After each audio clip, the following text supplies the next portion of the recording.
Hello, in this video I want to show you how to create grid line in your Revit project. If you want to create a grid line, you can go to your ground floor plan. You can also do it on the first floor. You can do it on the elevation. You can do it on the section. But preferably it is better on the floor plan. Okay, so you go to architecture tab.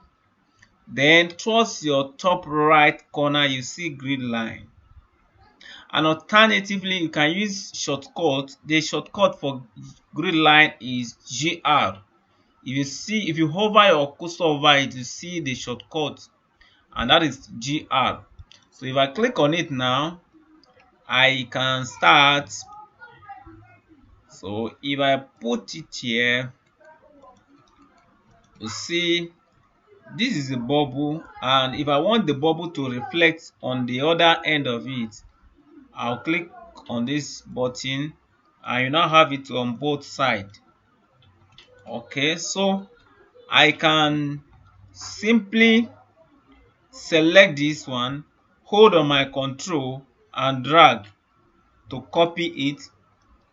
Then if I want to place it here, select it, hold on control and drag. Then select this, and that is how I'll be dragging and placing it.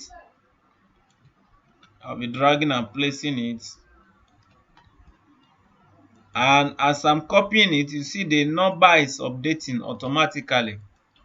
Okay, then I can select it and create similar, so that I will now create the vertical ones. Okay, so to create the vertical ones, if I select this place and select this button, this place, I will now have the bubble on both ends. Then I can copy it and place, copy it again using control and drag. All right, that is that. Then the next thing I will do is I want to make sure it's at the center of the wall. So I'll be using align tools, and to pick my align tool, I'll go to modify, select align, click the center of this wall and click on the grid line. It will align it to the center. Click the center of the wall, then align it. Click the center, click on the grid line, click the center, click on the grid line, click the center of this wall, click on the grid line, like that. Okay, this one is not a wall, it's a model. It's a model in place, but we'll know how to go about it. Since it's a model in place, we cannot pick the center, so I will simply move it. And if I pick it from here, by the time I come to the center, it's going to show me, it's going to indicate this. The center will indicate a small rectangle. Okay, so that is the center of that model in place. Okay, so if you look at it, it is ugly.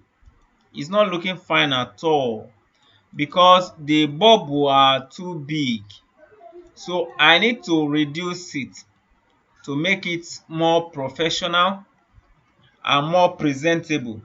Okay, to reduce it, what you need to do is, if you click on it now and you go here, you go to edit type, you will see the symbol here. Under the symbol, you see grid head. That's grid head. That is the one that is forming the head. Take note of the name. So if you have taken note of the name, then you are going to go down to your project browser and you will see family here. Open it up. By the time you open it up, you see some other things that are in that family. Then you are going to go down and let's begin to search for it. If I open this annotation symbol now, I am now seeing grid head cycle. You can see it here, grid head cycle. If I open it up now, you will still see grid head cycle. So here I can right click here and click edit. It will now open that grid cycle family. You can see this is the family. It is created from a family of its own. And now what I'm going to do is I am going to, first of all, I'll work on the text first. To work on the text, select the text, click edit. You can rename it so that it will be something that you can understand. Let me name it as 2mm because that is the dimension I want to give it. Okay, the font is okay. The size, first of all, before I go there, let me change it to metric system. It's in imperial system for now and I'm not comfortable with it. So the length should be in millimeter and click OK. And then the slope should be in degree and we're okay now. All right, so if I select the text now and click edit, I should be seeing it in millimeter. Now you can see the size. The size is 4.7. That is too big. Let me reduce it to something like 2.5 and let's test it.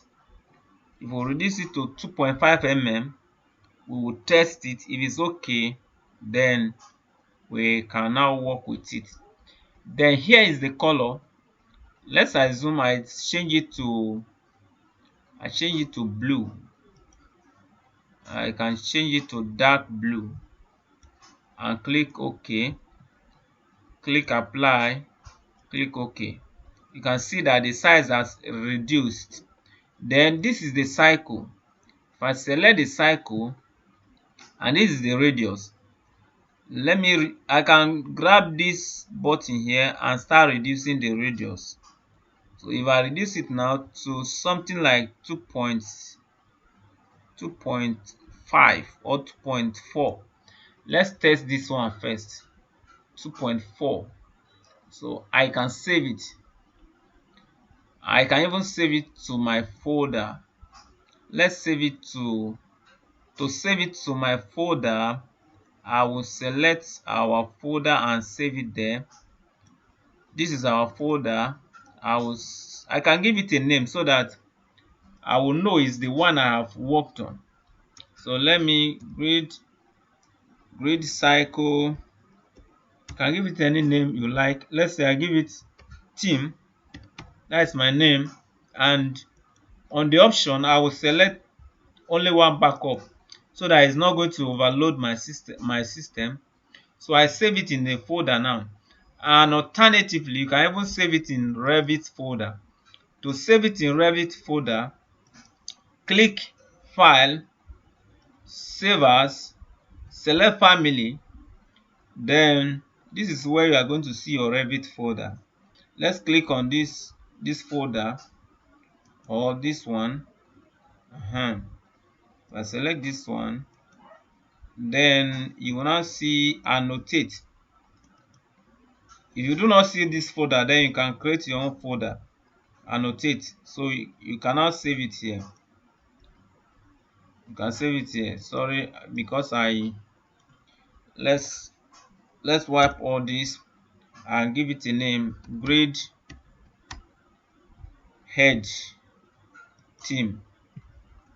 And the option one backup is okay, and save it. Okay, so now that you have saved it, let's load it into our project.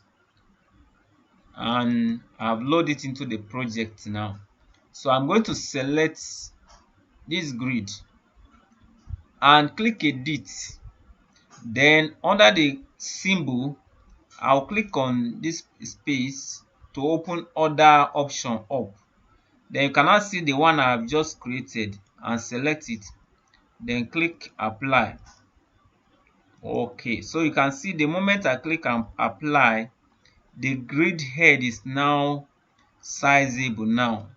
It's something that we can work with now. It's now small now. It's not as ugly as before again. But the only thing is that the text are a little bit bigger than the grid line, and that is why is a kind of cutting it off. So I still need to edit it further. To edit it further, still go back to that family where we pick it from earlier, and if you go down, you are going to see under the annotate, you will see m grid. Okay, see that one we have just created. Right click on it, click edit. All right, then select the text and work on the text. Let's set it to transparent. Let's see. If we set it to transparent now, it's not going to block that line, that cycle again. Then the size, I can reduce it to something like 2.3 and click apply, click OK. Then load it into project. It's going to ask you whether you want to replace it. Click overwrite, and you can see this is beautiful. This is okay. Then there's something I still need to do. Let's say I want to make it bold. I want to make it bold. To make it bold, simply still go back to that place. That M grid, and here it is here. Click edit and select it. Edit type and select bold. We can even select another font. Let me select another font. Let's say I select as for you, you can take your time and select the font that appeals to you. So I'll click OK, and let's load it into project now. Okay, you can see it is manageable now. It is better than before. It is looking more professional. Then the grid lines, I can make it color. To make it color, simply select it, edit type, then here is the color. Let's say I want to make it something like green. Let it be a little bit dark green, and take this place up and click OK. Click OK again. You'll now see that it is green. Okay, this is better than before. If we go to elevation now, I can close all this one up now by simply click on that minus icon. All right, let's go to elevation and see that it's going to appear on the elevation. You can see it here. This is more professional. All right, I hope this answers your question. Thank you for watching this video, and see you in the next video. Bye.